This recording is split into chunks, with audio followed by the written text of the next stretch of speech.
Summary जब हम discussion कर रहे हैं तो उसको शुरू करते हैं, ज्यादा टाइम ना लेते हुए, है ना।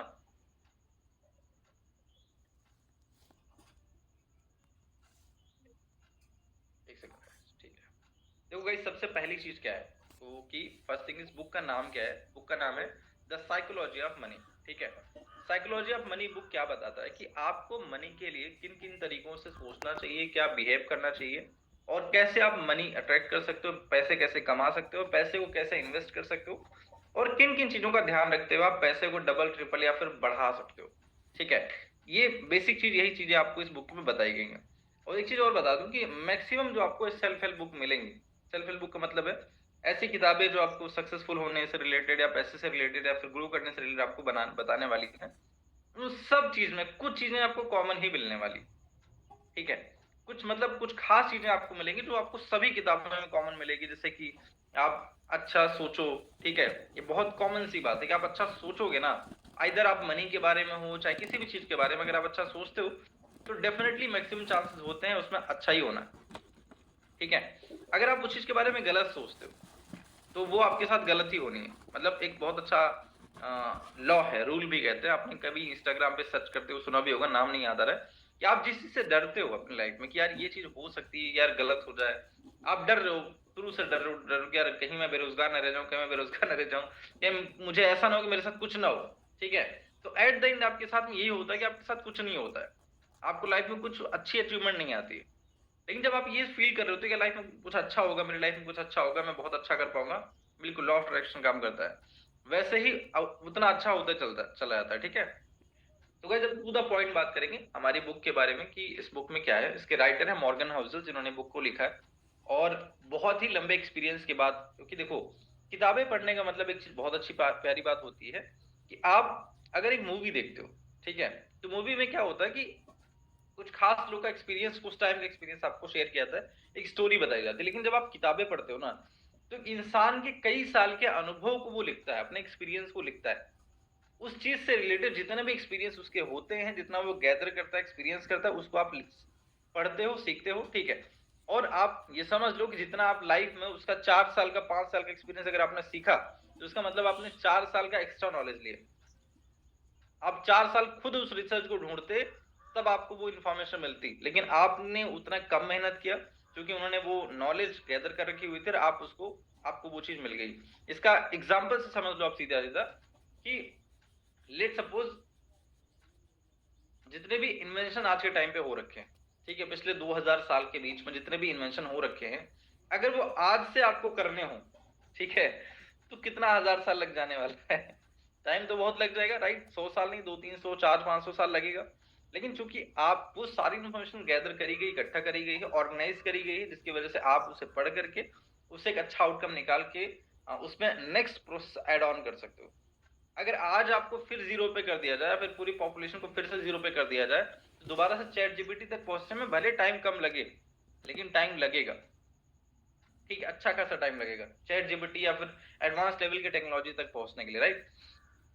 अब बात करते हैं टू द पॉइंट कि किताबें पढ़नी क्यों चाहिए, तो मैंने आपको बता दिया। अब सबसे पहला टॉपिक इस बुक का है, doing well with the money is more about behaviour than intelligence. मतलब आपके साथ आप कितने इंटेलिजेंट बहुत ज्यादा मैटर नहीं करता है, लेकिन आप पैसे को कितना वाइजली यूज करते हो, कितना समझदारी के साथ इन्वेस्ट करते हो, समझदारी के साथ उसको यूटिलाइज करते हो अपने काम के लिए, वो बहुत ज्यादा मैटर करता है। इट माइट भी बहुत सारे इंटेलिजेंट लोग हो सकते हैं, हो सकता है आप बहुत इंटेलिजेंट हो, ठीक है, और आप पैसे को लेकर के बहुत हाई रिस्क लेते हो। आपके पास मान लो 2 4 लाख रुपए, 5 7 लाख रुपए, 10 लाख रुपए आ गया, ठीक है, और आप उसको लेकर के बहुत हाई रिस्क लेते हो। तो हाई रिस्क लेने का मतलब वो इट माइट भी आपका पैसा लूज हो सकता है। लेकिन अगर आप वही आप एवरेज स्टूडेंट हो और आप सोचते हो कि समझदारी के साथ मुझे पैसा लगाना है, बहुत ज्यादा रिस्क नहीं लेना, आप थोड़े थोड़े रिस्क लेते हो, ठीक है, और थोड़े थोड़े रिस्क के साथ आप पैसा बचाते हो, इन्वेस्ट भी करते हो, जो बचता आ जाता है उसको इन्वेस्ट करते चलते हो, थोड़ी थोड़ी रिस्क आप लेते हो, तो ज्यादा पैसा हो सकता है आप ना इन्वेस्ट कर पाओ, लेकिन थोड़े थोड़े भी आप इन्वेस्टमेंट करते हो तो एक टाइम के बाद में, एक सर्टेन लॉन्ग पीरियड टाइम के बाद में आपके पास अच्छा पैसा होगा। तो इसलिए मैं कहता हूँ कि किसी के पास में अगर वो इन्वेस्टमेंट करना चाहते हो, आगे बढ़ना चाहते हो पैसे से रिलेटेड, तो कोई जरूरी नहीं कि आपके पास में बहुत अच्छी डिग्री हो, बहुत अच्छा हाई क्वालिटी मतलब क्या बोलते हैं इंटेलिजेंस क्वेश्चन हो, या आईक्यू जिसे बोलते हैं वो हो, या फिर डीप डीप स्टडी हो फाइनेंस की, जरूरी नहीं है। आप सिंपल स्ट्रेटजीज को यूज करके भी आगे बढ़ सकते हो। वॉरेन बफेट साहब बहुत प्यारी बात कहते हैं वॉरेन बफेट साहब की एक बहुत अच्छी स्ट्रेटजी है, वो कहते हैं, वो शेयर मार्केट इन्वेस्टमेंट करते हैं, आप सभी लोग जानते हो, ठीक है, लॉन्ग टर्म शेयर में इन्वेस्टमेंट करते हैं वो। तो उनसे कई सारे लोगों ने पूछा कि सर आपकी स्ट्रेटजी तो बहुत सिंपल है, लेकिन आपकी स्ट्रेटजी को लोग फॉलो करके क्यों नहीं अमीर बन जाते? तो उन्होंने बहुत प्यारी बात कही कि हमारी स्ट्रेटजी तो सिंपल है लेकिन लॉन्ग टर्म है, और लोगों का जो माइंडसेट है वो क्विक रिच बनने का है। लोग इतना फास्ट मतलब पैसा कमाना चाहते हैं तुरंत तुरंत से, कि 1 साल में 2 साल में, या फिर पैसा लगाते अगले 1 महीने में ही पैसा आता है। लोग हमारे सिस्टम में बहुत सारे लोग पार्ट बनते हैं, लाइव एग्जांपल कि बिजनेस का पार्ट बनते ही 2 से 4 दिन के अंदर ही मैसेज करके कॉल करके पूछना शुरू कर दें, सर पैसा नहीं आ रहा अभी, आपने बोला था पैसा आना शुरू हो जाएगा, ठीक है, पैसा आना शुरू, 1 महीना हुआ नहीं, वो उन्होंने कुछ काम भी नहीं करा, 2-3 महीने हो गए, कोई काम नहीं करा उन्होंने, कोई लर्निंग भी नहीं ली, उसके बाद वो पूछना शुरू कर देते हैं कि मेरा पैसा नहीं आ रहा है, ठीक है, मुझे इनकम आनी चाहिए थी, ठीक है। तो हमारे बिजनेस का सिस्टम भी बहुत सिंपल सा है कि आपको क्या करना है, अपनी प्रोफाइल बिल्ड करनी है, इन्विटेशन करना है, फॉलोअप करना है, लीड जनरेशन करना है, उनको प्लान प्रेजेंटेशन करना है, फॉलोअप करना है, उनको क्लोज करना है, सिंपल इतना सा है। और जितने नंबर्स पे आप खेलोगे उतने ज्यादा लोग आपके साथ कनेक्ट हो जाएंगे, ठीक है, सिंपल स्ट्रेटजी यहाँ पर भी है। वैसे ही पैसा कमाने का, जो पैसा आपको इन्वेस्ट करने का है, उसकी भी सिंपल स्ट्रेटजी ही है, बट जो लोग उसको यूज करते हैं वाइजली, समझदारी के साथ में, जो फटाफट से रिच बनने की कोशिश नहीं करते, वो लोग आगे बढ़ जाते हैं, और जो लोग फटाफट वाले चक्कर में होते हैं उनके साथ बहुत बड़ा नुकसान होता है, वो फिर लॉन्ग टर्म में अच्छा प्ले नहीं कर पाते, ठीक है। इसलिए पेशेंस बहुत जरूरी होता है, फाइनेंशियल चीजों में आपको स्टेबिलिटी चाहिए होती है, इसलिए आप थोड़ी थोड़ी, जैसे बहुत लाइव एग्जांपल मैं आपको देता हूँ, बहुत सारे लोग ट्रेडिंग करते हैं, आपको पता होगा, ठीक है, ट्रेडिंग आप लोगों ने सुना होगा, बहुत सारे लोग प्रमोट भी करते हैं, क्रिप्टो ट्रेडिंग हो गया या फिर शेयर मार्केट में ट्रेडिंग हो गया, वो एक शॉर्ट टर्म का है कि आप डेली डेली थोड़े प्रॉफिट कमा सकते हो। बहुत सारे लोग इन्वेस्टमेंट करते हैं लॉन्ग टर्म के लिए, ठीक, तो लॉन्ग टर्म के लिए इन्वेस्टमेंट जो करते हैं उसमें एसआईपी हो गया, ठीक है, सिस्टमेटिक इन्वेस्टमेंट प्लान हो गया, मंथली आप कुछ पैसे डाल सकते हो, ठीक, म्यूचुअल फंड में इन्वेस्टमेंट हो गई, या फिर आप इंडेक्स फंड में इन्वेस्ट कर सकते हो, तो वो एक लॉन्ग टर्म और पेशेंस के साथ में किया गया इन्वेस्टमेंट, जिसमें आप अच्छा बेनिफिट ले सकते हो, ठीक है। नेक्स्ट टॉपिक है, सेकंड पॉइंट आप मान सकते हो, लक एंड रिस्क का रियल, जो लक होता है, ठीक है, या फिर रिस्क होता है, वो एक्चुअली में माना जाता है कि सही होता है, ठीक है। ये कैसे होता है, इसको एग्जांपल से बताता हूँ, लक और रिस्क कैसे सही हो सकता है आज के टाइम। देखो बहुत सारे लोग इसको नहीं मानते, लेकिन कुछ लोगों की जिंदगी में इसका असर लाइव देखा गया है, इसलिए लोग ये मानते हैं, ठीक है। कैसे, एक एग्जांपल के साथ में समझते हैं। कितने लोग को ये बात पता है कि बिल गेट्स दुनिया की सबसे अमीर आदमी, ये बात आप जानते हो, राइट, ठीक है, उन्होंने कंप्यूटर का एक्सेस कितने साल में किया था, कितने साल के थे जब वो पहली बार कंप्यूटर का एक्सेस उनको मिला था? चैट बॉक्स ओपन है, बताइए मुझे, चैट बॉक्स ओपन है, आप मुझे बताइए कितने साल के जब वो थे जब उनको कंप्यूटर का पहली बार एक्सेस मिला था, और कहाँ पे मिला था? एनी करते टाइम उनको कंप्यूटर मिला हो, ठीक है, या फिर उसके बाद मिला हो जब वो जॉब कर रहे थे, ठीक। बट मैं आपको बता देता हूँ,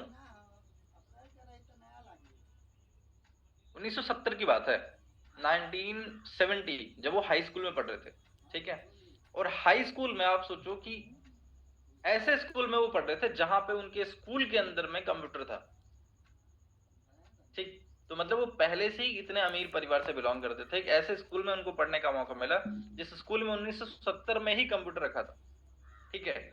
और उनकी क्लास में, अब नेक्स्ट चीज और बताता हूँ, उनके क्लास में 3 जीनियस स्टूडेंट थे, जो इवन उनसे भी ज्यादा वाइजर, उनसे भी ज्यादा समझदार थे, ठीक है। जिसमें एक का एक्सीडेंट हो गया, उसकी डेथ हो गई, जो उनसे भी ज्यादा समझदार थे उनका एक्सीडेंट हो गया, डेथ हो गई। बाकी 2 लोगों ने मिलकर के विंडोज या एप्लीकेशन बाकी चीजों को बनाया था, ठीक है। तो कहीं ना कहीं लक तो काम करता ही, भाई उनके पास में पहले से एक लक था कि एक अच्छे इंस्टीट्यूट में अच्छे जगह पे पढ़ने का मौका मिला, जहां से उनको कंप्यूटर का सीखने का मौका मिला। और वो ये बात खुद भी कहते हैं कि अगर मैंने हाई स्कूल में उस स्कूल में नहीं पढ़ा होता जहां मुझे कंप्यूटर का एक्सेस मिला, तो डेफिनेटली आज मैं इतना कामयाब नहीं होता, क्योंकि मुझे वहां से एक आइडिया नहीं मिलता, उसको मैं पिक नहीं करता, मैं कंप्यूटर में सीख नहीं पाता, तो मैं उतना फास्ट ग्रो नहीं कर पाता, ठीक है। हो सकता है मैं अमीर होता, लेकिन उतना नहीं हो सकता था, पॉसिबिलिटी, राइट। तो लक और जो रिस्क होता है एक्चुअली में रियल होता है, आप कितना रिस्क ले सकते हो, ठीक है, उतना ज्यादा आप कामयाब हो सकते हो। सक्सेस और फेलियर जो होते हैं हमेशा लाइफ में आगे पीछे चलते हैं, ठीक है। आपको पीछे करने के लिए, जो फेलियर होते हैं आपको टेस्ट करने के लिए होते हैं कि भाई आप फेल होकर के दोबारा उठते हो कि नहीं उठते हो, ठीक है।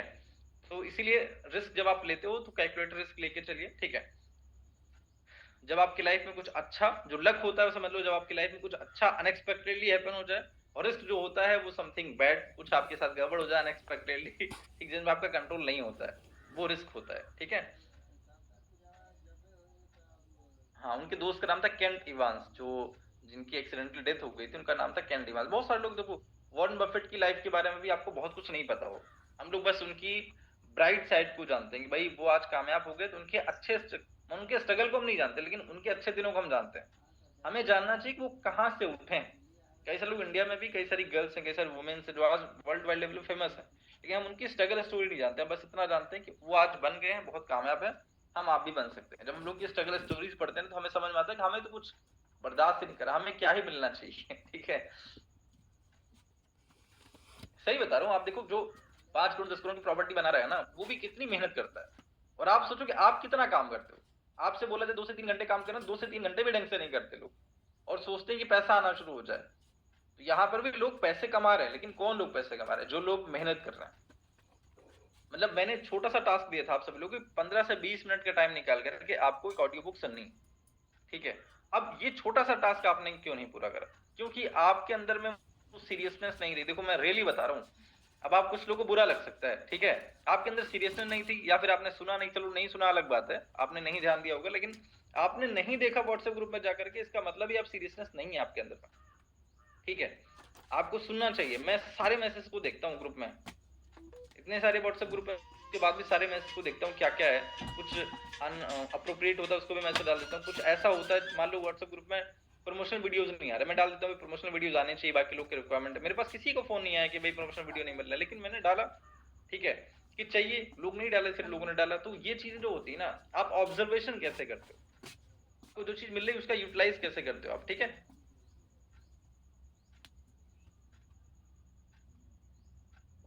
चलो, नेक्स्ट नेक्स्ट पॉइंट पे पहुंचते हैं हम लोग, ठीक है। नेक्स्ट पॉइंट है getting wealthy versus staying wealthy. मतलब गेटिंग रिच, आप आगे बढ़ जाते हो, ठीक है, रिच हो जाते हो। एक रिच बनने का जो प्रोसेस होता है और रिच बने रहने का प्रोसेस होता है, दोनों एक अलग अलग प्रोसेस है, ठीक है। रिच बनने के लिए आपको क्या करना पड़ता है? जब आप कामयाब होने के लिए जाते हो तो आपको रिस्क लेना पड़ता है, ठीक है। रिस्क किस टाइप का हो सकता है? रिस्क हो सकता है कि आपको जॉब क्विट करनी पड़े, हो सकता है आप जॉब क्विट करके फुल टाइम बिजनेस में आने वाले हो, ठीक है। या फिर आप किसी से पैसा लोन लेकर के बिजनेस स्टार्ट कर रहे हो, वो भी एक तरीके का रिस्क हो जाता है, ठीक है। बहुत सारे लोग कुछ गिरवी सामान गिरवी रख करके बिजनेस स्टार्ट करते हैं।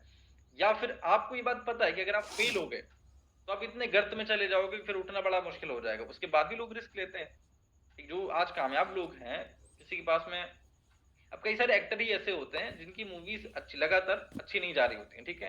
तो एक लास्ट में बहुत अच्छा बड़ा रिस्क ले लेते हैं कि अपना घर भी गिरवी रख दिया उन्होंने, फिर अपनी मैक्सिमम चीजें गिरवी रख करके अपनी लास्ट मूवी स्पॉन्सर करी। उनको बात पता है कि अगर ये मूवी हिट नहीं गई, ये मूवी फ्लॉप हो गई, तो मैं बैंक हो जाऊंगा।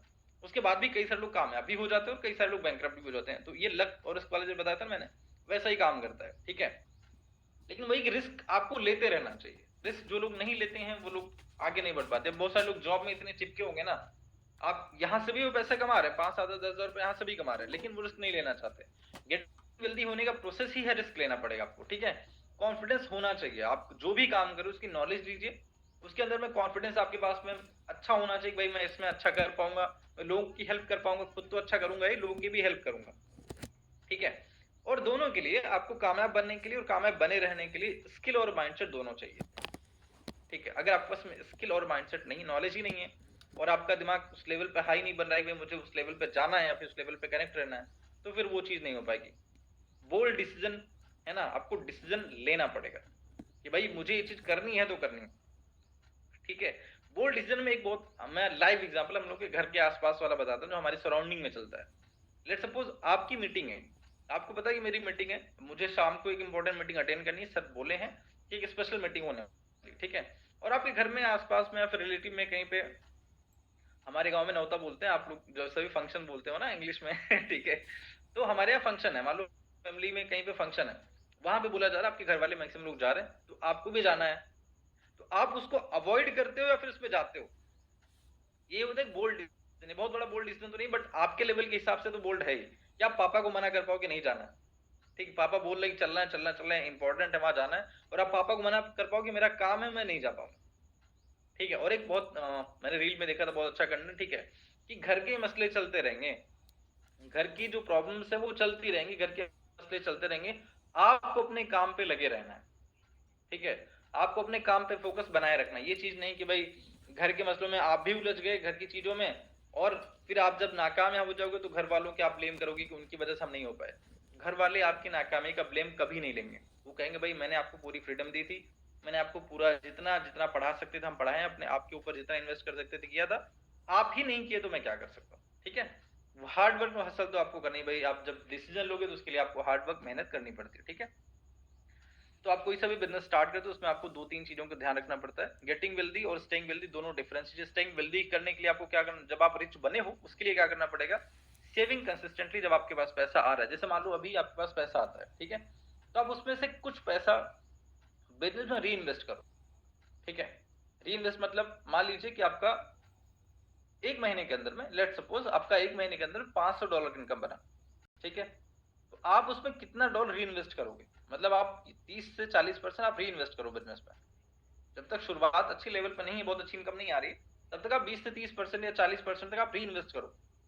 ठीक है, और उसमें से 20-30% अपने ऊपर खर्चा करो, अपने सेटअप के ऊपर में, अपने खुद के ऊपर खर्चा करो। इन्वेस्टमेंट मतलब आपके सेटअप के ऊपर में, या फिर इन्वेस्टमेंट मतलब आपके एड सेटअप में, एडवर्टीजमेंट में, या फिर लीड जनरेशन में आपके ऊपर खर्चा होना चाहिए, आपकी टीम में खर्चा होना चाहिए, वो आप खर्चा करो। ठीक है, उसके बाद जो पैसा बचता है, मतलब 20-30% उसमें से आपने खुद के ऊपर, मतलब अच्छा खाओ, अच्छा पहनो, अच्छे देखो, ठीक, अच्छी एसेसरीज लो, उसमें आपको करना है।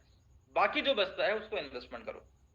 ठीक है, कुछ पैसा आप ट्रिप के लिए भी निकाल सकते हो, कहीं कभी घूमने जाना हुआ हमारी सिस्टम की तरफ से भी, तो उसके लिए भी आपको पैसा सेव रखना। जब आप पैसा बचा के रखोगे तो हमारी ट्रिप्स निकलेगी, आप और कमा लोगे, तो आपके पास में एक्स्ट्रा पैसा रहेगा। ठीक है, तो saving consistently is a important thing आपको रिच बने रहने के लिए।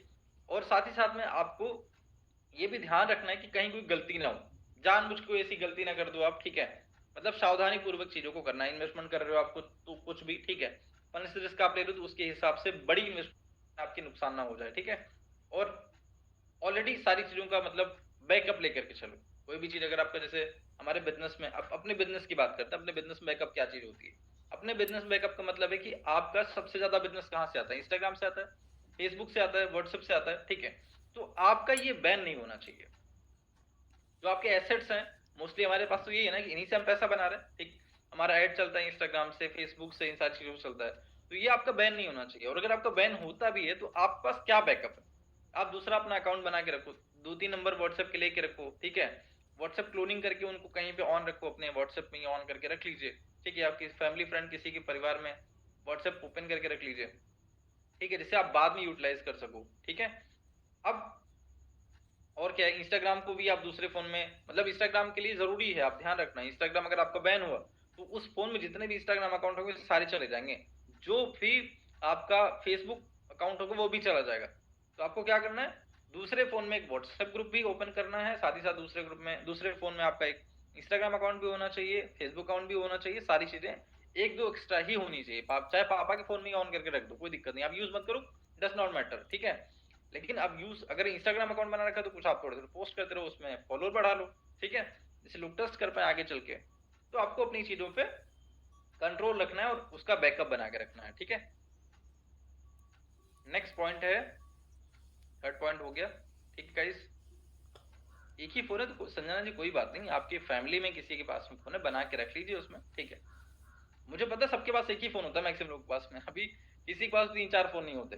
ठीक, लेकिन आपको क्या करना है, घर में किसी के पास फोन है, एक्स्ट्रा एक्स्ट्रा फोन नहीं भी है, पापा का ही फोन है, उसमें आप एक एक्स्ट्रा व्हाट्सएप बना सकते हो, उसमें नहीं होता ही है। और अगर वो भी हो जाए, 2 व्हाट्सएप आप बना चुके हो, तो व्हाट्सएप क्लोनिंग का ऑप्शन आता है, वो कर सकते हो आप। ठीक है, उनमें क्लोन करने का ऑप्शन आता है। Next thing is freedom is the ultimate form of wealth. इसको आप नोट कर सकते हो, नोट करो तो, freedom is ultimate form of wealth. जो फ्रीडम होती है वही वेल्थ होती है। ठीक है, वेल्थ ही एक प्रकार से फ्रीडम है। फ्रीडम का मतलब क्या होता है, real goal of money is not just buying car. जो रियल गोल है आपकी लाइफ में वो गाड़ी खरीदना, घर खरीद लेना, लग्जरी आइटम खरीदना, वो नहीं है। रियल जो गोल होता है वो फाइनेंशियल सक्सेस का, वो होता है आप जब चाहे सो करके उठ सकें। सबसे पहले जब आपको इतना पैसा हो कि आप जब चाहे सो के उठो। ठीक है, जब चाहे आप काम करने जाना चाहो तो काम करने चाहो, ना काम करने का मन हो तो मत काम, डज नॉट मैटर। ठीक है, next thing is spend time with your family. आपको जितना टाइम अपनी फैमिली के साथ स्पेंड करना आप स्पेंड कर सको। ठीक है, ऐसा भी नहीं हो कि भाई आप काम इतने मशगूल हो कि अपने फैमिली को टाइम नहीं दे पाते। देखो शुरुआती दिनों की अलग बात है। ठीक है, ये मैं वेल्थ की बात बता रहा हूँ, जब आपके पास ढंग का पैसा हो तब उतना हमें बनाना है। तब तक आप इन सब चीजों को अवॉइड कर सकते हो। ऐसा नहीं कि भाई अभी से लग गए कि फैमिली को टाइम देना है, ठीक है, जब जब उठना चाहे तब उठे तो हो गया फिर आज की मीटिंग, ठीक है। तो ये चीज आपको नहीं करनी है। आप जब चाहे तब उठने वाला सिस्टम बाद में करना है, जब आपके पास वेल्थ अच्छी हो। हमें उसके लिए मेहनत करनी है आज के टाइम पे, ठीक है। अगले 4 से 5 साल या 2 से 3 साल 4 साल जो भी आप टारगेट लेके चलते हो कि भाई अगले 5 से 10 साल के अंदर मुझे उस लेवल तक पहुंचना है कि जब मैं सो के उठ सकूं उठूं, जो मैं करना चाहूँ करूँ, जितने टाइम तक करना चाहूँ, जिस कंट्री में घूमना चाहूँ घूम सकूं, ठीक है। और कुछ खास चीजों को मैं मना करना चाहूँ तो मना भी कर सकूं। ऐसा नहीं कि भाई आपको मजबूरी ऐसी पड़ गई कि आपको सारा काम भी करना पड़ रहा है, ठीक है, तो आप चीजों को अवॉइड कर सको, ठीक। यही चीज होती है time freedom equals to true wealth, ठीक है। टाइम फ्रीडम बराबर ट्रू वेल्थ होती है। आपका जो फ्रीडम है वही होती है वेल्थ, और लोग इसीलिए काम करते हैं। आज दुनिया में जितने भी सक्सेसफुल लोग हैं आप उनको देख सकते हो, वो काम नहीं भी करेंगे ना अपनी कंपनी में जाकर, कुछ भी नहीं करेंगे तो भी उनकी कंपनी चलती रहेगी, ठीक है। जिसके पास 5,000 करोड़ 10,000 करोड़ या 20,000 करोड़ के आसपास में है, उनके पास सिचुएशन ऐसी है। और हमारे आपके पास में आपको एक्चुअली बताऊं ना, 10-15 करोड़ 20 करोड़ रुपए चाहिए होते हैं नॉर्मली आप अच्छी लाइफ जीने के लिए। भाई अगर आपके पास बहुत बड़ा वो है, ठीक है, कि नहीं नहीं मुझे 1,000 करोड़ वाला बनना है, तो गलत चीज है, फिर आपका माइंडसेट भी अलग लेवल का होना चाहिए। लेकिन नॉर्मली एक अच्छी लाइफ स्टाइल अगर आप जीना चाहते हो, अच्छी लाइफ स्टाइल का मतलब है अगर 20 करोड़ रुपए या फिर 10 करोड़ रुपए आपके अकाउंट में है, तो आप उस होटल में जाकर के रुक सकते हो जिस होटल में कोई भी 500 1000 करोड़ का पर्सन आके रुकता है। दिल्ली में अगर कोई पर्सन आके रुकता है तो किसी बड़ी 5 स्टार 7 स्टार होटल में तो रुकेगा, 7 स्टार होटल कोई है नहीं, 5 स्टार होटल में रुकेगा। 5 स्टार होटल की जो कॉस्ट होती है रुकने की, वो 15 से 20 हजार 30 40 हजार रुपए एक दिन की होती है। अगर आप 10-15 करोड़ रुपए अकाउंट में रखे होगे ना, तो 30 30 40 हजार 50 हजार एक दिन में खर्च करने में आपको बिल्कुल बुरा नहीं लगेगा, ठीक है। सेम होटल में आप रुक सकते हो, सेम फ्लाइट में भी आप ट्रेवल कर सकते हो जिसमें आप सक्सेसफुल लोग ट्रेवल करते हैं। फ्लाइट तो सेम ही होती है, बस क्लास अलग अलग होता है, ठीक है। आप दूसरे क्लास में शिफ्ट हो सकते हो, उसका ट्रेवलिंग का कॉस्ट थोड़ा सा बढ़ जाएगा। दिक्कत क्या, आप कर सकते हो वो चीज, कहने का मतलब है कि आप वो सारी चीज एंजॉय कर सकते हो। बस अब आपके ऊपर प्रायोरिटी होती है कि आप करना चाहते हो कि नहीं, उतना स्पेंड करना चाहते हो कि नहीं। बहुत सारे लाइफ प्राइवेट रखना चाहते हैं, बहुत ज्यादा शो ऑफ नहीं करना चाहते, तो इट्स ओके, आप कर सकते हो। बट थिंग इज दैट कि आपके पास एक्चुअल पैसा तभी मजा आता है, ठीक है।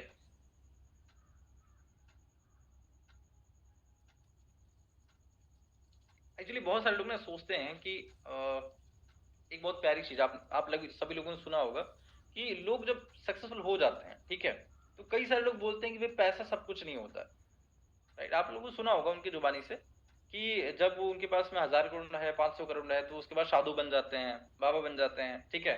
और ये बात बोलते हैं कि पैसा ही सब कुछ नहीं होता है। उसका मतलब आप सभी लोगों ने कभी समझने की कोशिश करी वो कहना क्या चाहते हैं? देखो उसका मतलब बहुत डीप डाउन मैं भी समझ नहीं पा रहा हूँ, लेकिन किताबों के माध्यम से जो मुझे समझ में है वो यही है कि सभी लोग अपने समय को कंट्रोल करना चाहते हैं, सभी लोग अपने रिलेशन को कंट्रोल करना चाहते हैं, सभी लोग चाहते हैं कि हैप्पीनेस हो उनकी लाइफ में। लेकिन 500 1000 करोड़ रुपए कमाने के चक्कर में इतना ज्यादा उसमें मशगूल रहते हैं ना कि वो अपने समय को कंट्रोल नहीं करते, अपने रिलेशनशिप को अपने फैमिली को उतने प्रायोरिटी नहीं देते हैं, अपने घर वालों को ध्यान नहीं देते। उसके चक्कर में उनके माइंड में इतना ज्यादा स्ट्रेस हो जाता है, उनको लगता है कि सब फ्री हो जाए तो अच्छा है।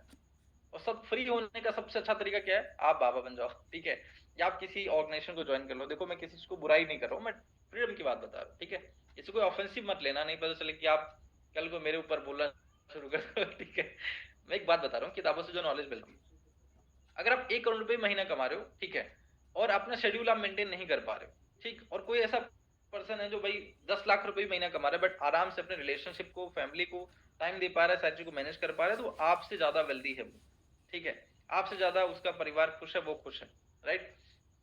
और जो लोग ज्यादा मिस्टेक करते हैं, मैंने शुरू में बताया कि जो लोग सक्सेसफुल होने की कगार में भी बहुत ज्यादा स्ट्रगल करते हैं, बहुत सारी चीजों को ध्यान में नहीं रखते, मतलब ढंग का पैसा हो चुका है आपके पास में, आप वेल्दी हो, उसके बाद भी आप और ज्यादा पैसा कमाने के चक्कर में ग्रीडी हो, लालची हो कि नहीं पैसा ही पैसा होना चाहिए, ठीक है, और ज्यादा इन्वेस्टमेंट करना चाहते हो, रिस्क लेना चाह रहे हो, तो फिर आप एक ऐसे फ्रीडम में नहीं पहुंच पाओगे क्योंकि आपके अंदर ग्रीड है, लालच है, ठीक है। जब आपके पास ग्रीड बहुत तगड़ी होती है तो फिर आप एक फ्रीडम तक अल्टीमेटली पहुंच ही नहीं पाते। तो ये चीज है। एक सेकंड गाइस।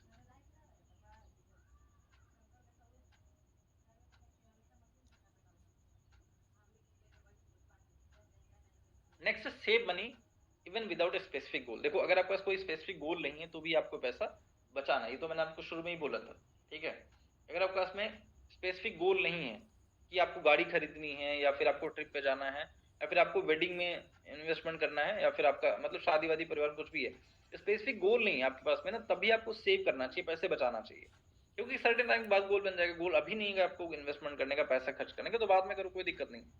अभी क्या होता है, हम यंग एज के अंदर में मैक्सिमम लोग हैं ही, ठीक है, यंग एज के अंदर में 18-20 साल 21 साल की एज के अंदर में हमारे पास पैसा आ रहा है, तो हम क्या करते हैं कि खर्च करो, उड़ा दो अपने ऊपर, है ना ये गाड़ी, ये फोन ले लो, ये कर लो, वो कर लो। तो कुछ खास चीजों की पे पैसा खर्च करना हमारी इन्वेस्टमेंट है। जैसे कि आप आईफोन परचेस कर लेते हो, वो भी एक इन्वेस्टमेंट है हमारे बिजनेस के लिए, ठीक है। आपने मैकबुक ले ली, वो भी एक इन्वेस्टमेंट है हमारे बिजनेस के लिए।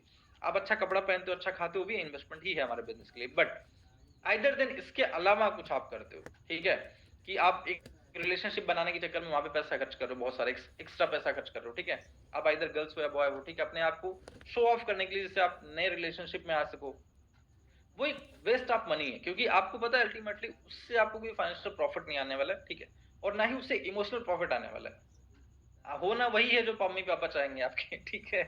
तो आपका अभी से फालतू जगहों पे पैसा बर्बाद करने की जरूरत नहीं है। तो आपके पास एक स्पेसिफिक कोई गोल नहीं है, उसके बाद भी आप पैसा अपना बचाइए। जितना मैंने बताया कि 20-30% 40% अपना इन्वेस्टमेंट करो, ठीक है, और 10-15% अपने ऊपर खर्च करो, बाकी आप पैसा सेव करके उसे इन्वेस्टमेंट कर सकते हो। अगर आपको इन्वेस्टमेंट करना आता है तो इन्वेस्ट करो, नहीं तो आप सेव करके रखो, ठीक है। साथ ही साथ में नेक्स्ट क्या चीज है, लाइफ इज अनप्रिडिक्टेबल भाई। जिंदगी प्रिडिक्टेबल नहीं, आपको पता है, ठीक है, कभी कुछ भी हो सकता है। आप आ, कुछ आप सोच रहे थे कि ये चीज पॉसिबिलिटीज है, वो नहीं होने के बजाय कुछ और हो गई, ठीक है। तो आपको सभी चीजों से पैसा बचा सकता है। 95 प्रॉब्लम्स, 99% 9 प्रॉब्लम से आपको बचा सकता है पैसा, ठीक है। 1-2% होती है भाई जिसमें पापा से आपका बहस हो गया, ठीक है तो आप कितने भी पैसे वाले हो तो नहीं छोड़ेगी, आपको पीटेंगे जरूर ठीक है, तो वो अलग चीज है।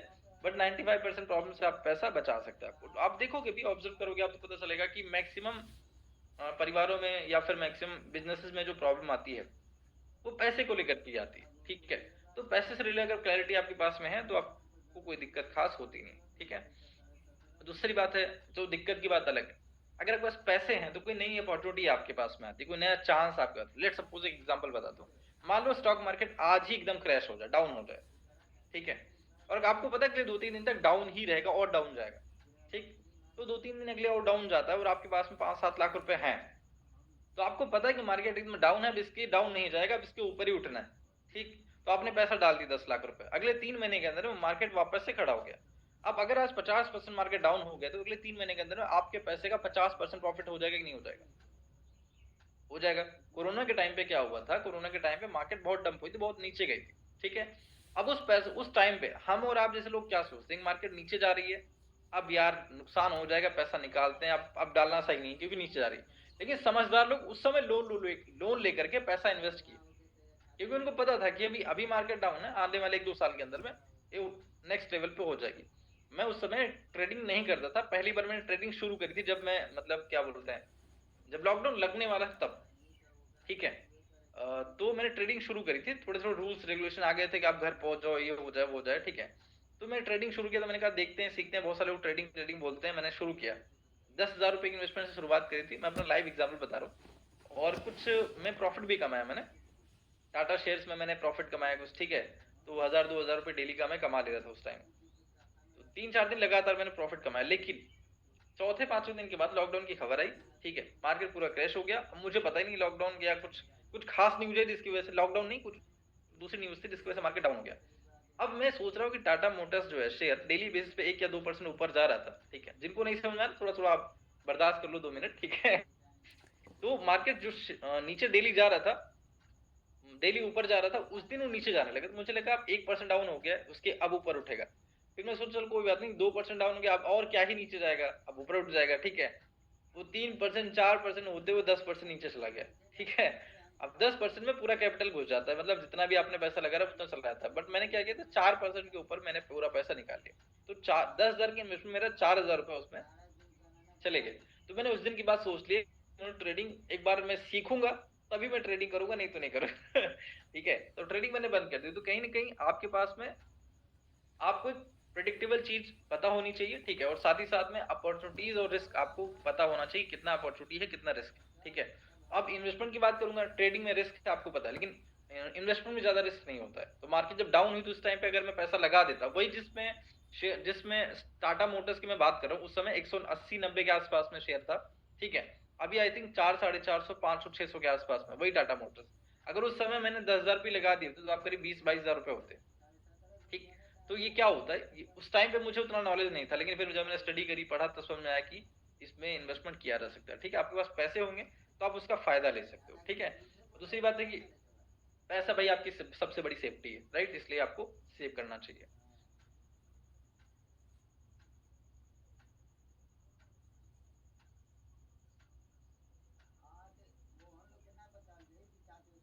ये बहुत अच्छी नहीं, ये बहुत अच्छी चीज है। ठीक है, अवॉइड लाइफ स्टाइल इन्फ्लेशन, मतलब आपको क्या करना है कि जो आपका स्पेंड करने का तरीका है, लाइफ स्टाइल इन्फ्लेशन को अवॉइड करना है। ये क्या चीज होती है, जब आपके पास पैसे आने शुरू होते हैं ना, तो लोग फालतू अननेसेसरी चीजों में पैसा खर्च करना शुरू करते हैं। अननेसेसरी या अनावश्यक चीजों में, हिंदी में बोले तो अनावश्यक चीजों में पैसा खर्च करना शुरू करते हैं। या तो मतलब जितना आपको एक घर लेने की जरूरत होती है उससे ज्यादा में पैसा डाल देना। ठीक है, या फिर जितनी एक्सपेंसिव फोन से आपका काम चल रहा है, जैसे अभी आपको पता है कि आपकी बहुत ज्यादा इनकम नहीं आ रही, ठीक है, तो आप आईफोन 13 14 ले लो, कोई दिक्कत नहीं। लेकिन आप सोचते हो कि भाई आईफोन 15 प्रो ही लेना है, मतलब 1.5-2 लाख रुपए का एडवांस फोन ही लेना है। ठीक है, और आपकी उतनी अर्निंग नहीं आ रही है, ठीक, आपने ईएमआई पे ले लिया, तो आपके थोड़ा सा रिस्क टाइप का हो जाता है कि आपका किसी टाइम काम बना कि नहीं बना, और आपके ऊपर एक मेंटल बर्डन बना रहता है। ठीक है, तो आपको उतना मेंटेन करके चलना है कि चलो अगर मैं 60-70 हज़ार की स्पेंडिंग कर देता हूँ तो उतना मैं मैनेज कर लूंगा, हर महीने में 6,000 रुपये भी जाएगा तो फिर कोई दिक्कत नहीं, हम काम कर लेंगे। लेकिन जब हर महीने 10-15 हज़ार रुपये जाने की बात हो जाएगी, मान लो 1.5 लाख 2 लाख रुपए का फोन आपने ले लिया, तो वो अब अननेसेसरी इन्फ्लेशन वाला आपके साथ एडजस्ट हो गया। तो आपको हर महीने 15,000 रुपए देने, एक टारगेट आपके दिमाग में है, 15,000 वहां देना है, 5-7 हज़ार अपने खर्चे के लिए। ठीक है, तो कम से कम 30-40 हज़ार का आपका बिजनेस होना ही चाहिए। तो आपके पास मेंटल बर्डन बन जाता है। तो उस तरीके की चीजों में नहीं करना है आपको। ठीक है, आपको वो चीज करके चलिए। अपलाइन भी आपको वही सलाह देंगे कि जो आप अफोर्ड कर सको। अपलाइन भी आपके बहुत अच्छे, सभी लोग के अपलाइन बहुत अच्छे हैं। ठीक है, अच्छा, संजना जी ने मैसेज डाला हुआ कि मेरे साथ भी ऐसा ही हुआ, 2 मंथ तक 20 के लिए, फिर 3 लॉस में गया, उसके बाद हमने ट्रेड नहीं किया। ओके संजना जी, हाँ ये कॉमन सी चीज है, सभी लोग अलग अलग एक्सपीरियंस फेस किए होंगे। ठीक है, बस सभी लोग मैक्सिमम लॉस ही होता है क्योंकि जब आप मैक्सिमम लोग क्या होता है, इंडिया में माइंडसेट है ना कि लोग सुनते हैं, पढ़ते लिखते हैं नहीं। जैसे मैंने भी करा था, पढ़ाई लिखाई करी नहीं, नॉलेज लिया नहीं, बस मैंने देखा कि ऊपर जा रहा है लगा देते, नीचे जा रहा है निकाल लेते हैं, बस इसी इसी सोच के साथ किया था बस। ठीक है, तो ये चीज आपको करनी है गाइस। अपना जो एक्सपेंस है आप एक मैनेज करके देखो, कितना एक्सपेंस मुझे करना है। लाइबिलिटीज और एसेट्स जो होते हैं आप उनके हिसाब से मैनेजमेंट करिए। एसेट्स आप मैक्सिमम एसेट्स परचेज करो, लाइबिलिटीज में कम से कम इन्वेस्टमेंट करो। ठीक है, लाइबिलिटीज और एसेट्स कल मैंने डिस्कस करी था, आप सब लोग समझते हो। लाइबिलिटीज और एसेट्स अपने हिसाब से सेलेक्ट करके उसमें इन्वेस्टमेंट या फिर आपको विड्रॉल करने हैं।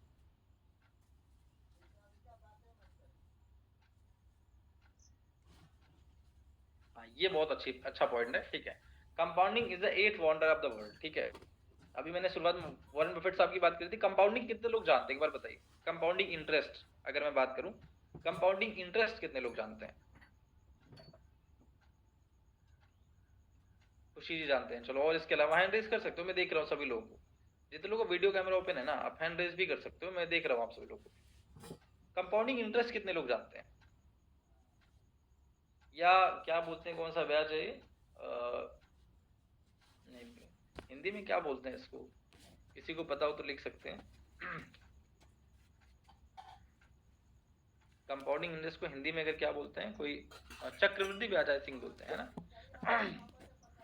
चक्रवृद्धि ब्याज, अगर गलत हो तो बता दीजिएगा मुझे। जो लोग हिंदी ज्यादा समझते हो, चक्रवृद्धि ब्याज अगर कोई जानता हो या फिर कंपाउंडिंग इंटरेस्ट को जानता हो तो बताएं। नहीं जानते, चलो मैं बताता हूँ। चक्रवृद्धि ब्याज या फिर कंपाउंडिंग इंटरेस्ट होता है वो, ठीक है, मान लीजिए आपने 1,000 रुपए इन्वेस्ट किए कहीं पे, ठीक है, किसी भी सिस्टम में, किसी भी तरह की सिस्टम में आपने 1,000 रुपए की इन्वेस्टमेंट करी, और वो बिजनेस वे आप वो सिस्टम आपको 10% का कंपाउंडिंग इंटरेस्ट दे रहा है। ठीक है, 10% का इंटरेस्ट दे रहा है एक चीज होता है, 10% कंपाउंडिंग इंटरेस्ट दे रहा है एक अलग चीज है। साधारण ब्याज होता है, आपको हर महीने 10% उस मूलधन पे मिलता है जो आपने दे रखा है। ठीक है, आपने 100 रुपए की इन्वेस्टमेंट करी है, तो 100 रुपए पे हर महीने आपको 10% मिल रहा है मूलधन पे, तो मतलब आपको हर महीने 10 रुपए मिलेगा। 10% मतलब 10 रुपए। ठीक है, 1,000 रुपए पे 10% मिल रहा है, मतलब 100 रुपए आपको हर महीने मिलेगा। लेकिन अगर भाई कंपाउंडिंग इंटरेस्ट की बात होती है, तो अगर आपने 1,000 रुपए पे 10% का कंपाउंडिंग इंटरेस्ट करा, तो पहले महीने आपको 1,000 रुपए पे 10% में 100 रुपए ही मिल रहा है, लेकिन अगले महीने आपको 1,100 रुपए के हिसाब से कंपाउंडिंग इंटरेस्ट मिलेगा, क्योंकि अब जो इंटरेस्ट एक महीने मिला था आपको, वो भी उसके मूलधन में ऐड हो जाता है। ठीक है, मतलब पहले आपने 1000 रुपये दिया था, ठीक है, और 100 रुपये आपको इंटरेस्ट के तरीके से मिल गया, तो 1100 रुपये हो गया। 1100 रुपये का 10% आपको मिलेगा, मतलब 110 रुपये आपको मिलता है, ठीक है। अब 110 रुपये हो गया तो 1210 रुपये आपके पास में हो गया, ठीक है। 1210 रुपये का अब इंटरेस्ट मिलेगा, ठीक है। 1210 रुपये का इंटरेस्ट जो भी मिले, मान लो 110 रुपये था तो 120 के आसपास मिले, जो भी हो, ठीक है। अब मान लीजिए 120 कुछ रुपए आपको मिलते हैं, अब उसको भी आप ऐड ऑन कर दो, ठीक है, तो हो गया कि 1340। अब 1340 रुपए का कंपाउंडिंग इंटरेस्ट आपको तीसरे या चौथे महीने मिलेगा, ठीक है। इस तरीके से आपको मिलता है। तो जो मल्टीप्लाई होता है ना कंपाउंडिंग इंटरेस्ट में, आपको बहुत फास्ट इनकम आती है, मतलब आपकी ज्यादा वैल्यूएशन हो जाती है कम ही टाइम के अंदर में, और सिंपल इंटरेस्ट के अंदर में कम होता है। तो कंपाउंडिंग इंटरेस्ट का मतलब वही होता है कि किसी भी जगह पे आप जब इन्वेस्टमेंट करते हो तो वो कंपाउंडिंग इंटरेस्ट की तरह ही बढ़ता है जब आप शेयर मार्केट पैसा लगाते हो, ठीक है। और इसी को कंपाउंडिंग भी बोलते हैं शॉर्ट टर्म में। तो compounding is the 8th wonder of the world, कि आप हर महीने थोड़े थोड़े भी पैसे लगाते हो ना, किसी जगह पे इन्वेस्ट करते हो और आप लॉन्ग टर्म के लिए छोड़ देते हो, तो वो आपके लॉन्ग टर्म में बहुत अच्छा प्रॉफिट देके जाता है। जैसे वॉरेन बफेट साहब ना बचपन से इन्वेस्टमेंट कर रहे हैं, मतलब आई थिंक वो 12-13 साल की, 13-14 साल की उम्र से इन्वेस्टमेंट कर रहे हैं वॉरेन बफेट साहब। लेकिन वो सबसे अमीर आदमी कब बने? दुनिया के सबसे अमीर आदमी बने 50 साल की एज में। आई थिंक बिलियनर भी 50 साल की एज में ही बने। सबसे अमीर आदमी वो 60 साल की एज के अंदर में बने, ठीक है। बिलियनर वो बने 50 साल की एज के अंदर में, ठीक है। और 60 साल के अंदर में आई थिंक वो दुनिया के सबसे अमीर आदमी बने। ऐसा क्यों हुआ? क्योंकि एक स्लो प्रोसेस है। आप, ठीक है, कंपाउंडिंग का मतलब पहले आप 2 से 4 हुआ, फिर 4 से 8 हुआ, फिर 8 से 16 हुआ, फिर 16 से 32 हुआ। इस तरीके से आपका थोड़ा थोड़ा बढ़ते गया, और एक टाइम के बाद में आप जितना टाइम आपको लगेगा ना उतना ज्यादा पैसा आप कमा सकते हो। आज कितना 70-80 साल के हैं, 70 से 80 साल के हैं, ठीक है, वॉरेन बफेट साहब। अब वो जितना ही होल्ड करेंगे, जितना लंबे टाइम तक जिएंगे, उतना अमीर होते जाएंगे ऑटोमेटिक से, क्योंकि पैसा उनका इन्वेस्टेड है, ठीक है। कंपनी बढ़ रही है, सारी कोका कोला कंपनीज में उनका इन्वेस्टमेंट है, आईफोन जो एप्पल बनाती है, ठीक है, एप्पल कंपनी में उनका इन्वेस्टमेंट है, ठीक। तो अब ये कंपनी जितना ज्यादा बढ़ेंगी, जितना ज्यादा इनका बिजनेस होगा, उनका बिजनेस उतना, उनका शेयर मार्केट प्राइस उतना ज्यादा बढ़ेगा, उनको उतना पैसा आने वाला है, ठीक है। तो ये चीज होती है कंपाउंडिंग इंटरेस्ट में। आप जितना सही टाइम पे इन्वेस्टमेंट कर दो किसी भी बिजनेस में, अगर वो कंपाउंडिंग से पैसा आ रहा है आपको, ठीक है, तो उतने लॉन्ग टर्म में आपको बहुत अच्छा प्रॉफिट आता है, ठीक। तो इसीलिए इन्वेस्टमेंट, आप जितना पैसा अभी कमा लो ना, मैं इसलिए बोलता हूँ भाई मेहनत करो, सभी लोग अच्छे से मेहनत करो, और जितना ज्यादा पैसा कमा सकते हो कमाइए। क्योंकि अभी अगर आपने इन्वेस्टमेंट कर दिया सही जगह पे ना, तो आपके लॉन्ग टर्म के लिए बहुत ज्यादा पैसा होने वाला है। अगर आप 10 लाख रुपए भी इन्वेस्टमेंट कर दोगे, अगले 10-15 साल 20 साल बाद आप देखोगे वही पता चले कई करोड़ रुपए हो गए, ठीक है। आप गेस नहीं कर सकते हो कितना रुपए हो गया वो, ठीक है, लेकिन वो सही टाइम पे आपको इन्वेस्टमेंट करनी। इसी तो compounding is the most important thing, ठीक है गाइस। चलो नेक्स्ट पॉइंट पे पहुंचते हैं हम। मैंने लिख रखा हुआ सब, तो मैं ढूंढ ढूंढ के आप लोगों को बता रहा हूँ। आप लोग भी थोड़ा सा रिसर्च करके आया करो, तो फिर और मजा आएगा डिस्कशन करने में, ठीक है। Next point guys, wealth is what you don't see, ठीक है। वेल्थ का मतलब होता है, जो लिख रहे हैं वो लिख लें, wealth is what you don't see. Wealth वो चीज होती है जिसे आप नहीं देखते, ठीक है। Wealth is what you don't see. ये क्या चीज होती है कि ये बहुत कमाल की चीज है, आप सभी लोग इसको अच्छे समझना। Wealth is that what you don't see, मतलब है कि लोगों के पास में वो जितना पैसा खर्च करते हैं आप वो देखते हो, ठीक है। उनके पास कितना पैसा है वो आप नहीं देखते। मतलब अगर कोई पर्सन है, ठीक है, वो उसने 1.5 लाख रुपए का फोन ले रखा हुआ है, ठीक है, अच्छी गाड़ी से आ रखा हुआ है, उसने अच्छे कपड़े पहन रखे हैं, घड़ी उसने पहन रखी है 50,000 रुपए की, चश्मा उसने गुच्ची का पहन रखा है 15,000 रुपए का, ठीक है, और अलग अलग वेराइटीज का अच्छी चीज पहन के आया वो, ठीक है। तो आप क्या देखोगे? वो बहुत अमीर आदमी। हम सभी लोग यही सोचते हैं, परसेप्शन इंडिया हमारे, हम लोग के हिसाब से यही है कि बहुत अमीर आदमी तभी इतनी सारी चीज पहन के आया है। लेकिन क्या वो एक्चुअली में अमीर है? हो सकता है वो सारी चीज लोन पे उठा के आया हो, वो नौकरी करता हो 50-60 हजार रुपए की, उसने ईएमआई पे फोन भी ले रखा हो, ईएमआई पे घड़ी भी ले रखी हो, ईएमआई पे सारी चीज चल रही है उसकी, ठीक है। तो वेल्थ जो होती है हमें दिखती नहीं है, किसी भी इंसान की वेल्थ आपको दिखेगी नहीं।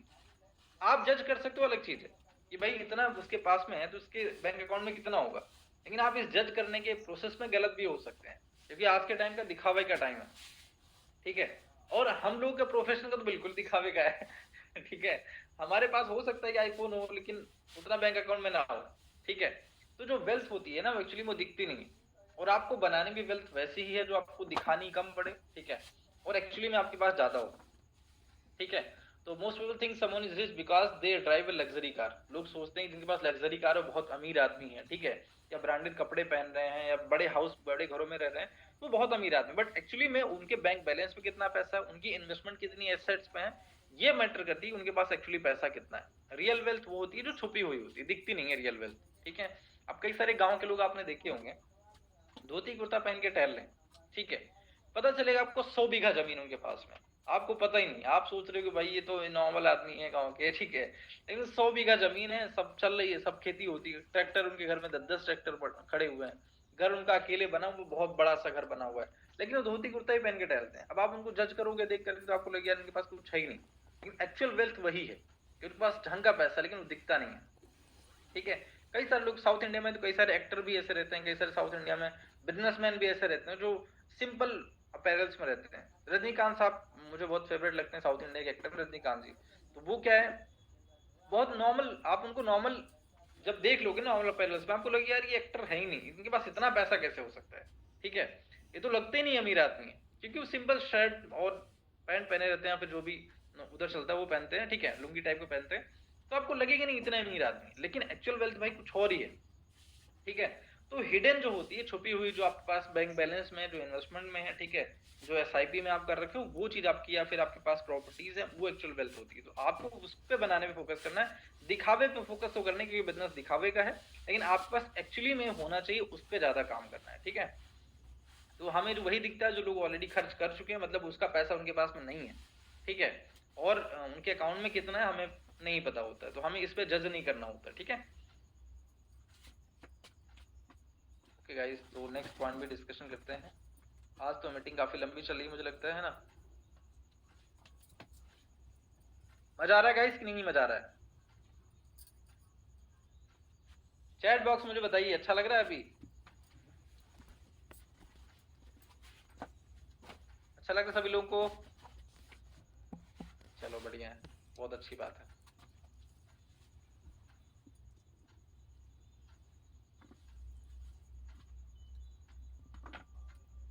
चलो बहुत बढ़िया, ठीक है गाइस, तो नेक्स्ट टॉपिक पहुंचते हैं। नेक्स्ट टॉपिक है टेल्स ड्राइव एवरीथिंग। मतलब आपका जो ड्राइव होता है, जो टेल्स मतलब होता है छोटे छोटे इवेंट, छोटी छोटी आपके एक्शंस लाइफ के, ठीक है।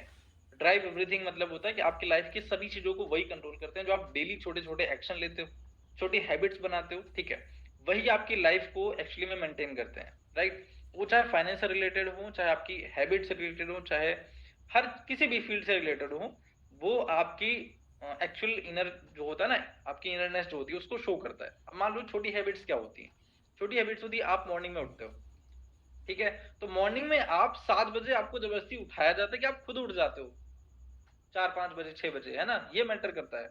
ये छोटी हैबिट ही है, आपको सुबह उठाया जा रहा है, घर वाले जबरदस्ती फोर्स करके उठा रहे हैं कि आप उठ जाते हो, ये बहुत छोटी हैबिट होती है, ठीक है, लेकिन आपको इस पे काम करने की जरूरत है। आप टाइम से कितने टाइम से सो जाते हो, स्क्रीन टाइम आपका कितना ज्यादा है।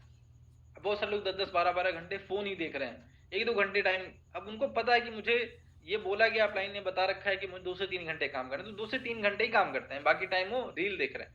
भाई मेरा कहने का मतलब आपके पास टाइम है तो टाइम दीजिए, काम में ही लगाइए, क्यों रील स्क्रॉल करने में टाइम वेस्ट कर रहे हो, ठीक है। कुछ स्किल डेवलप करो, बहुत सारी वीडियोस आपको फेसबुक ऐड चलाने से रिलेटेड मिल जाएंगे, ठीक है, बहुत सारी वीडियोस आपको मिल जाएंगे कैसे वीडियो एडिट करते हैं, बहुत सारे मिल जाएंगे आपको लीड जनरेट कैसे करते हैं। अगर आपको नहीं आता है तो यूट्यूब पे सर्च करोगे, वहां पे बहुत सारी वीडियोस मिल जाएंगे आपको, ठीक है, वहां से सारी चीजों को आप सीख सकते हो। तो जो छोटी छोटी आदतें होती है बहुत बड़ा इंपैक्ट क्रिएट करती है आपके लाइफ में। आप डेली बेसिस पे 10 मिनट बैठ करके मेडिटेशन कर सकते हो, 10 मिनट योगा कर सकते हो, ठीक है, और डेली जो रिचुअल्स होते हैं, सुबह आप उठे, मॉर्निंग फ्रेश हुए, ठीक है, ब्रश किया आपने, उसमें ज्यादा टाइम नहीं लगना है, मान लो आधे घंटे उसमें लगा, आधे घंटे आपने 10 मिनट मेडिटेशन करा, 10 मिनट एक्सरसाइज करी, ठीक है, और 10-15 मिनट आपने किताबें पढ़ ली, 20 मिनट मान लो या 2-3 पेज आपने किताबें पढ़ी, इसमें कितना टाइम लगा, 1 घंटा, मैक्स टू मैक्स 1-1.5 घंटा लगा, ठीक है। अब आप सोचो कि सुबह अगर आपने रूटीन सेट कर लिया डेली का, छोटा स्टेप है, बहुत छोटा स्टेप है, लेकिन हम आज जब इसे आदत बनाने की कोशिश करते हैं तब बड़ा मुश्किल हो जाता है, ठीक है। तो अपनी आदतों को सुधारना है, हैबिट्स को अच्छी बनाना है, जिससे आप डेली बेसिस थोड़े थोड़े, जब आप लर्न कर तो डेली 1% भी अपने आप को ग्रो करोगे ना, ठीक है, तो अगले 30 या 40, अगले 3 महीने के अंदर में, ठीक है, आप जो है 100% अपग्रेड कर चुके हो, आप नए इंसान बन चुके हो, बदल गए हो गया, ठीक है। तो डेली आपको अपने ऊपर काम करना है, कोशिश करना डेली सुबह टाइम से उठो, आप अच्छी आदतें बनाई, किताबें पढ़िए, ठीक है। मेडिटेशन आप करना चाहो तो मेडिटेशन करिए, नहीं तो एक्सरसाइज करो आप, ठीक है, आप दोनों कर सकते हो। और आपको हर चीज करने की जरूरत नहीं, बस छोटे स्टेप्स उठाने। कोई भी एक दो रूटीन को फॉलो करो, डेली करो आप। चाहे तो मॉर्निंग में एक फिक्स टाइम उठा लो कि इस टाइम पे मुझे उठना है, ठीक है। या फिर आपको डेली इतने टाइम पे मुझे एक्सरसाइज करनी, कोई भी एक रूटीन सेम टाइम पे डेली करनी है आपको। कोई भी एक रूटीन, कोई सी भी एक चीज। आप ब्रश भी करते हो, आपको डिसाइड करना है कि मुझे 7 बजे ब्रश करना है, 7 बजे ब्रश कर लेना है, फिर 7 बजे से पहले मुझे कर लेना है।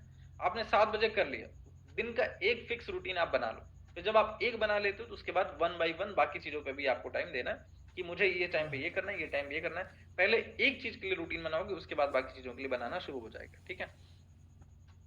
बुक पढ़ना भी बहुत जरूरी है आपके, स्पेशली खास चीजों के लिए, ठीक है।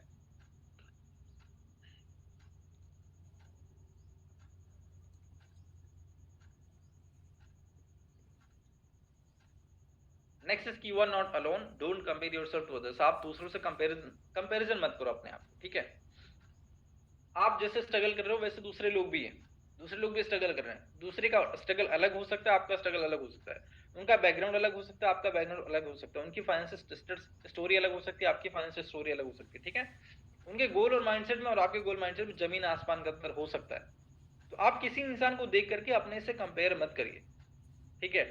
हो सकता है उनका बैकग्राउंड बहुत अच्छा हो, ठीक है, और आप उतने अच्छे बैकग्राउंड से नहीं आते हो, तो आपको वहां पे पहुंचना पड़ेगा मैच करने के लिए पहले तो। मतलब होता नहीं कि अब उनकी फील्ड और आगे हो चुकी है। जैसे कि एग्जांपल समझते हैं, किसी के पास में ऑलरेडी फैमिली बैकग्राउंड अच्छा है, वो घर से आईफोन ले सकते हैं। लेकिन आपको इस बिजनेस में काम करने के लिए, पैसे कमाने के लिए खुद से कमा करके आईफोन आप परचेस करोगे, ठीक है। तो आप दोनों के लिए बराबर लेवल प्लेइंग फील्ड नहीं है। उनकी थोड़ा सा एडवांस लेवल पे आगे है। लेकिन आपको उनसे कंपेरिजन करने का मतलब नहीं कि भाई उनके पास में अच्छा पैसा ऑलरेडी है, उनके पास तो आईफोन है, वो अच्छा काम कर लेंगे, मैं नहीं कर पाऊंगी, ऐसा वैसा बिल्कुल नहीं। आप कर सकते हो, आप उनसे भी बेहतरीन कर सकते हो। क्यों? क्योंकि आपको अपना वाई क्लियर है कि भाई मुझे करना ही करना है। ये तो कुछ नहीं करेंगे तब भी इनके घर वाले बिजनेस बना के दे देंगे। आपके पास क्या है करने के लिए? आपके पास तो कोई सेकंड चीज तो है ही नहीं। आपको तो बिजनेस ही करना है। और जब बिजनेस में आपने स्टार्टिंग करी, आप मेहनत करिए, ज्यादा मेहनत करिए। दूसरों को देख करके अपने आप कंपेरिजन नहीं करना है, जज नहीं करना है। अपनी स्किल पे काम करना है, अपनी लर्निंग पे काम करना है, ठीक है, अर्निंग पे फोकस करना है। दूसरों को देख करके, क्योंकि सोशल मीडिया एक ऐसी चीज है ना, वहां पे आपको अच्छे से अच्छे लोग मिलेंगे, ठीक है, और बुरे से बुरे लोग मिलेंगे। हर जगह, इंडिया में भी दुनिया में भी आप यही देखोगे कि अच्छे से अच्छे लोग भी मिलेंगे, बुरे से बुरे लोग। आप किन से अट्रैक्ट होते हो, ठीक है, किन से आप सीखते हो और किन से आप लर्निंग लेते हो, किन से आप क्या बोलते हैं जेलस फील करते हो, ये आपके ऊपर है, ठीक है। तो अपना एनिमी या फिर अपना दोस्त आप खुद सेलेक्ट कर सकते हो, या फिर कंपैरिजन करने के लिए किसको आपको कंपैरिजन करना है वो आप खुद सिलेक्ट कर सकते हो। इंस्पिरेशन किससे लेनी हो आप खुद सिलेक्ट करते हो, ठीक है। तो ये आप अच्छी अच्छी चीजों के लिए करना है। आप इंस्पिरेशन लेने के लोगों को सिलेक्ट कर सकते हो, बट आप किसी को कंपैरिजन मत कर। सबकी, हमारे पास 5 उंगलियां, पांचों बराबर नहीं, लेकिन सभी का इंपॉर्टेंस है। एक भी उंगली आप एक दिन आप यूज करके ना देखो, आपको समझ में आएगा आपकी मुश्किलें कितनी ज्यादा बढ़ जाती हैं, ठीक है। मान लीजिए ये उंगली आप अपने हाथ में ऐसे बांध दीजिए और आप उस दिन ये उंगली का इस्तेमाल ना करोगे, आपको पता चलेगा इस उंगली का एक्चुअली बहुत इंपॉर्टेंस है। और जब तक है तब तक हमें इंपॉर्टेंस समझ में नहीं आता क्या ही करती होगी। ये बीच वाली उंगली तो कोई काम ही नहीं है, है ना। ऐसा लगता है बीच वाली उंगली की तो कोई काम ही नहीं है, लेकिन इंपॉर्टेंस हर चीज का है। वैसे ही आपकी लाइफ में भी है, ठीक है डियर। तो आज की मीटिंग मुझे लगता है यहाँ तक ही है। और भी पॉइंट्स है, मैं बहुत डिस्कशन करने की, लंबा बोरिंग हो जाएगा आपसे बोलूँ